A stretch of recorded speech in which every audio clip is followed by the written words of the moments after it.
In this episode of the Smart City podcast, I interviewed Brisbane lover and fellow founding member of the Smart Cities Council Emerging Innovators, Zanthea Chulio. This chat with Zanthea was really great, and I felt a real theme of being a catalyst for change, which I loved. Zanthea is passionate about connecting people in the smart city space and has some great ideas about where to pilot smart tech. You'll hear about Zanthea's love for Brisbane and how we can put Brisbane on the smart city map. Zanthea and I also discuss the importance of face-to-face connections as we get more and more invested in tech. As always, I hope you enjoy listening to this episode as much as I enjoyed making it. It's the Smart City Podcast, whoa, with Smart City experts, here we go. Connecting smart technology, both big and small. Smart cities are making life better for all. Big data, emerging trends, self-driving cars and more. The Smart City Podcast is what you're looking for. Hello, Zanthea. How are you this evening? Hey, Zoe. I'm good. How are you? I'm very well. I had a fantastic day. How was your day? It wasn't too bad.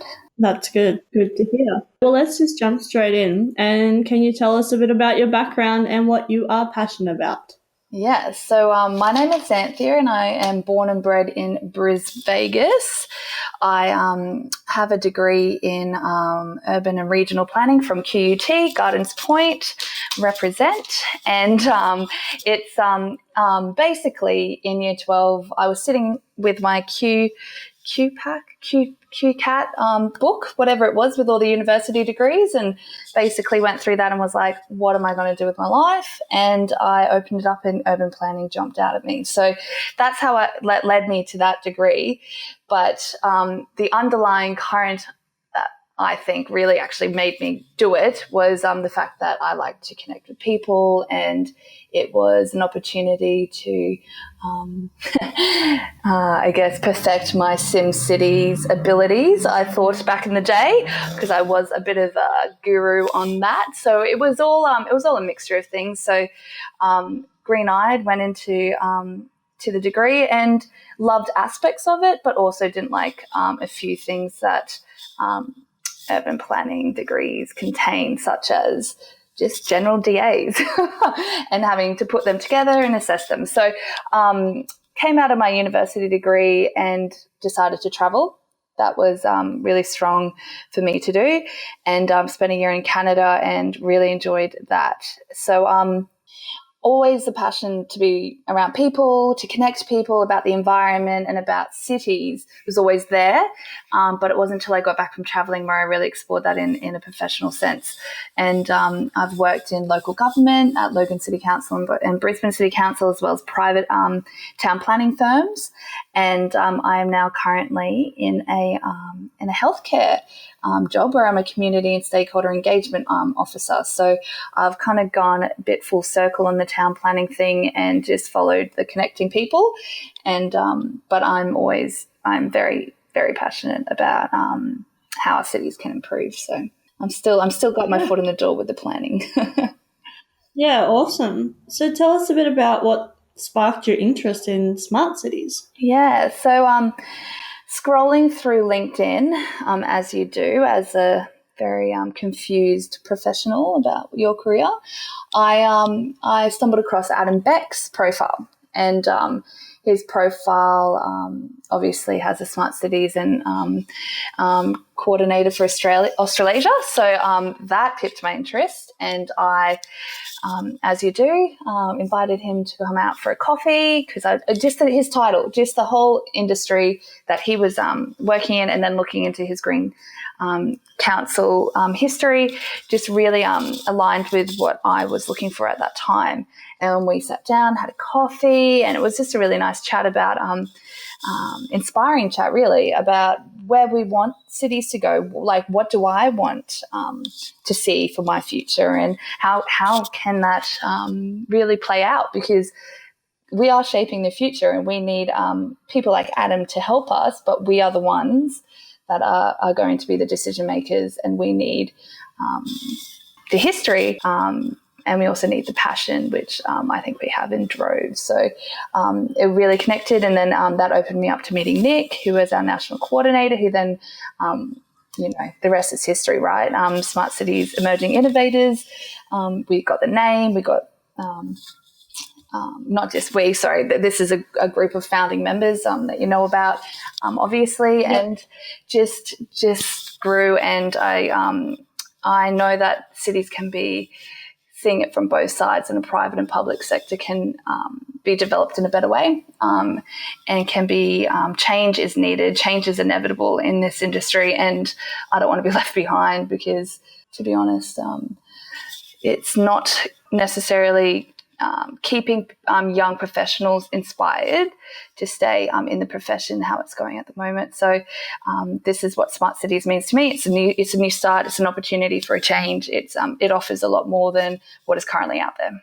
Yeah, definitely. No, I really enjoyed your answer. And I think it's so true. And I think, the Smart Cities Council Emerging Innovators, like you mentioned, I've interviewed a few of us now, and it's been really great to get those insights because I think they're missing from the conversation, and that's kind of what we want to do. We want to bring not just our voice, because, we're only just people, individuals as well, but bring that kind of collective young voice to the table. So, yeah. Mobilization is the key, because as an individual, we're strong, but as a group, we're, 10 times, 20 times, a million times stronger.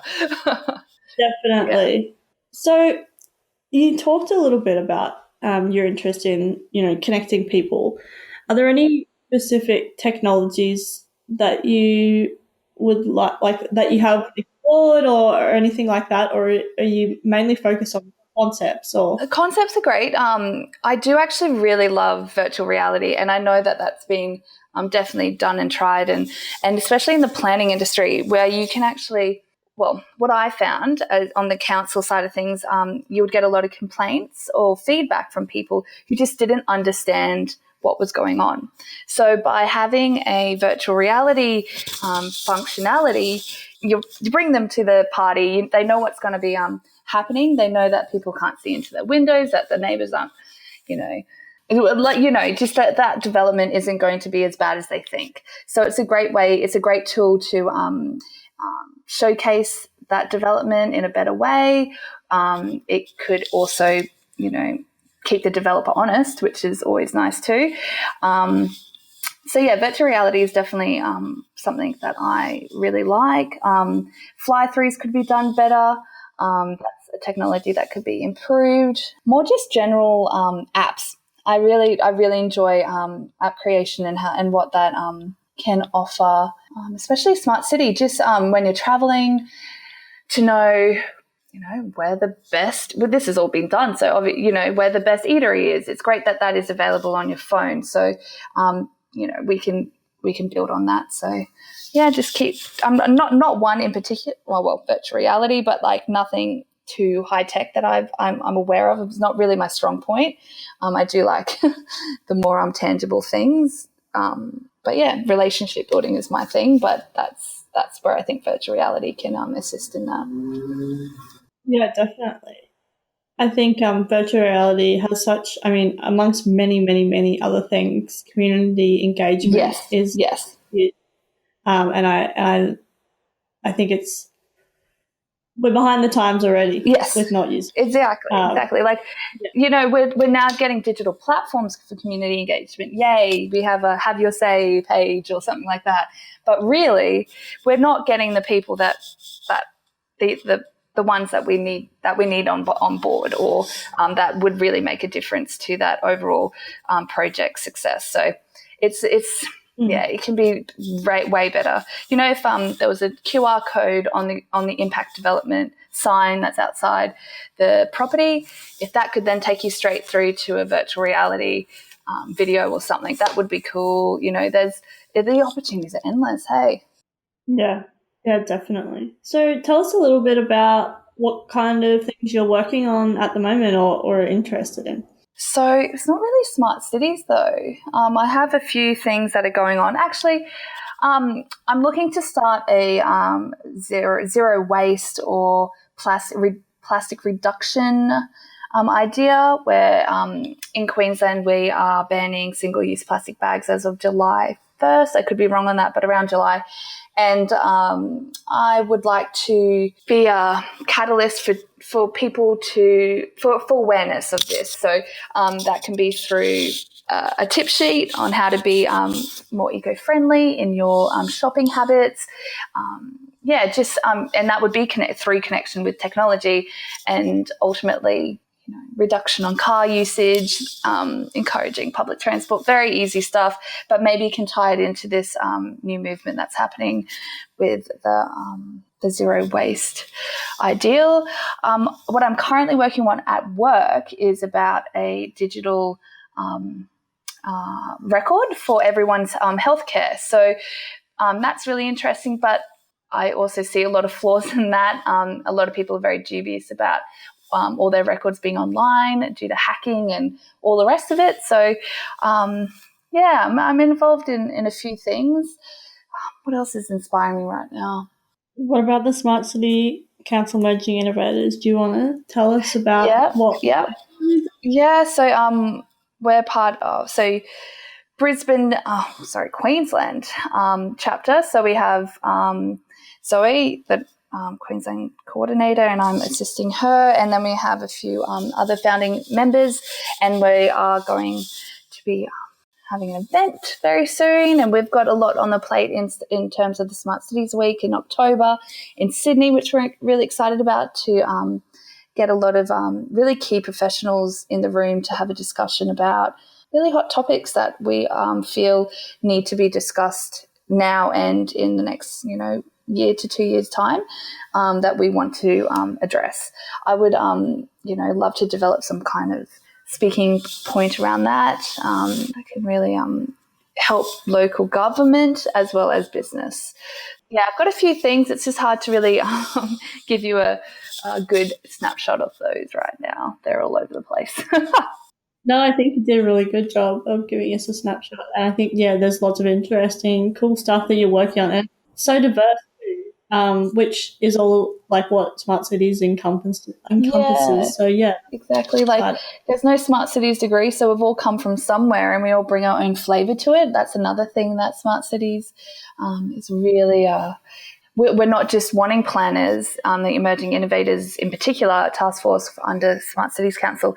We don't want just planners. We want artists. We want, your baristas. We want people who live and breathe in the city. No, not just city, sorry, regional areas also, in the community that want to make things better for themselves and also for future generations. So, I think I've seen this many times in our discussions, but it's that human-centric approach where, your mum, your dad, your grandma, your granddad, everyone can enjoy a city for what it is and not feel outcast due to, don't go down that street, that's the ghetto. If you had the information, just people looking out for each other, that kind of stuff. Yeah. So you are born and bred in Brisbane. So let's talk about Brisbane a little bit. And where do you think Brisbane kind of ranks when it comes to smart cities? Well, we do have a very large council, the largest in the Southern Hemisphere. So I feel like we aren't at the bottom. We are definitely on the radar for smart cities. We are progressive in many ways. However, I would not say that we're a leader. I think that is part of the reason, to go back to your previous question about why I like smart cities, is I love Brisbane and I love for people to love Brisbane. So if we as a task force could put Brisbane on the map for some kind of cool technology that people flock here, but tourists enjoy coming here because they get to experience this like one of a kind technology, or not even just has a buzz about it. Something about Brisbane, it doesn't have the beach, but there's really cool vibe going on. I would just love people, because when I travelled, there's certain cities that stand out for me, and that's a feeling, that's a gut instinct, that's something that happens in your bones. So I would love for everyone to come here and just love it like I do. And that means that rating needs to go up. So at the moment, I've rated it low to mid. I would like it to mid to high. Yeah, awesome. And I was going to ask you a question, but I don't think that works. What would you rank as the smartest city in the world? So the reason I ask this question is because I really enjoy people's answers, because I've asked people a lot of the time I get back, well, it depends what criteria you're using. So and I definitely agree. I think that Brisbane itself on livability might be quite high, but on maybe integrated transport, it's low or whatever. I mean, I spent some time in South Korea, and Seoul is, one of the smartest. I think it's in the top 10 smart cities of the world. And I didn't go there and go, oh my God, look at all this high tech, laser beams or, whatever. I went there and went, wow, it's really easy to get around here. It's really accessible. People feel like when I talk to people, they felt empowered that their government was listening to them. Talking to Brooke Dixon about digital democracy, I didn't realize some of the stuff that he was telling me was in Korea, but I felt it when I was there. So yes, Seoul in South Korea, definitely. They have some other smart cities, but when I was there, they didn't feel so smart because they weren't lived in. They have built these cities, and eventually they hope that people will live there. But everyone wants to be in Seoul because they've made it, because it's a hub. Like, it's a huge hub. It's like 10 million people in the city itself, and then 20 million in the outskirt area, and everyone wants to be in Seoul. But the traffic is horrendous, absolutely horrendous, and you can't get around that because it's so dense in population and people still want to drive cars. So there's some pros and there's some cons. I found it really difficult to get a taxi in Seoul because of the language barrier. But in saying that, I didn't need to, because I could get around on the metro and the buses really, really easily. So, and talking to other people like, Chris Castro from Orlando, like, they're doing some really cool stuff in sustainability. And then you've got New York City, and that's just like huge. But I wouldn't be able to tell you exactly what they're doing. But, it's named one of the smartest cities in the world. So, yeah, I'm really keen to go to some of these smart cities, but then, the big smart cities. But I'm also keen to go to some of these regional areas, like overseas and in Australia, that mainly overseas, because I feel like Australia's in the regional areas definitely behind, and that's what I'm really passionate about. And kind of see what other cool places that people aren't talking about yet, that are just doing really fantastic things in either smart mobility or sustainability or and you just stumble across it, and it's just amazing. Like that. Yeah. That's what I want people to feel when they come to Brisbane. Like, oh, I was just coming through, but actually I had a really good time there, or this and this I found really easy to use.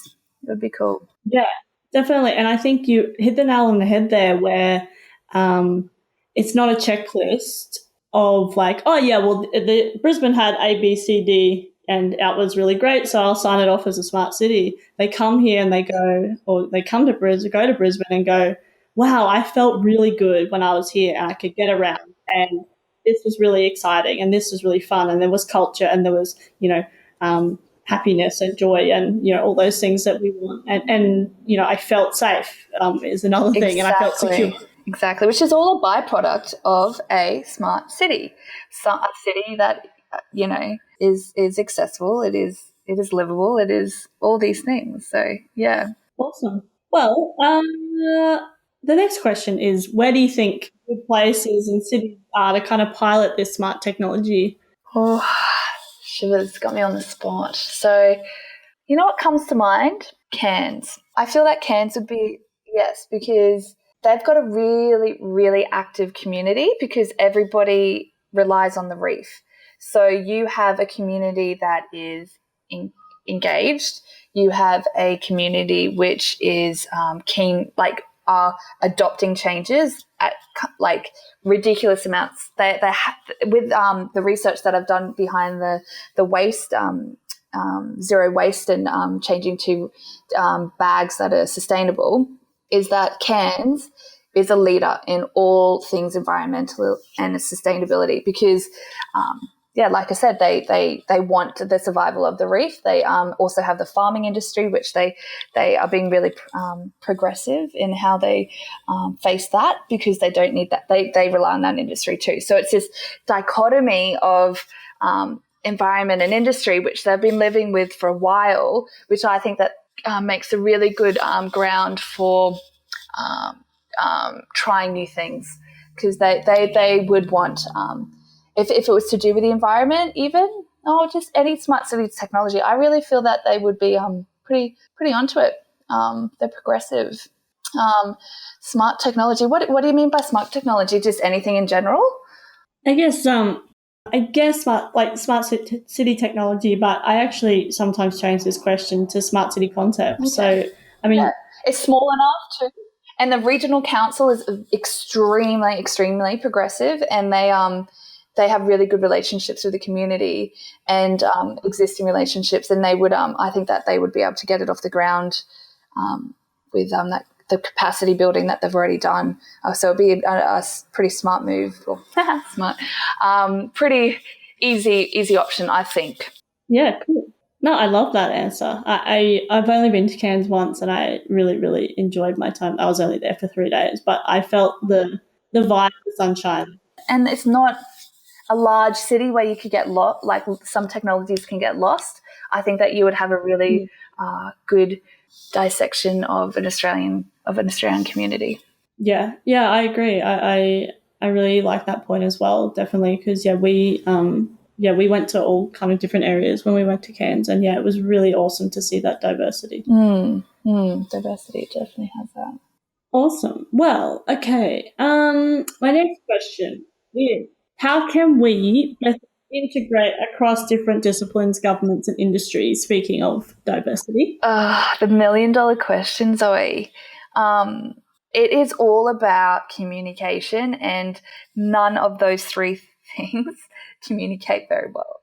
So they were fighting for funding maybe, or fighting just to get their names out there individually rather than a collective. So I think your first barrier to this is recognition. You can integrate it, but then there's always somebody who wants to get the final the branding or the logo out there. Like there's all this marketing around these big things in our society. So how to better integrate that? Take away ego. Take away if you could better integrate this by selling it as as this is a necessity and this is going to happen if you got to miss it. And I know a lot of have come on board, obviously, with Smart Cities Council, so it's not unheard of. But to integrate it with all three of them, it's just understanding. It's about communication, and it's about really finding that common ground, because there's a lot of back and forth with those that would taint the outcomes, unfortunately, that I've seen in my time in local government, which is unfortunate, really.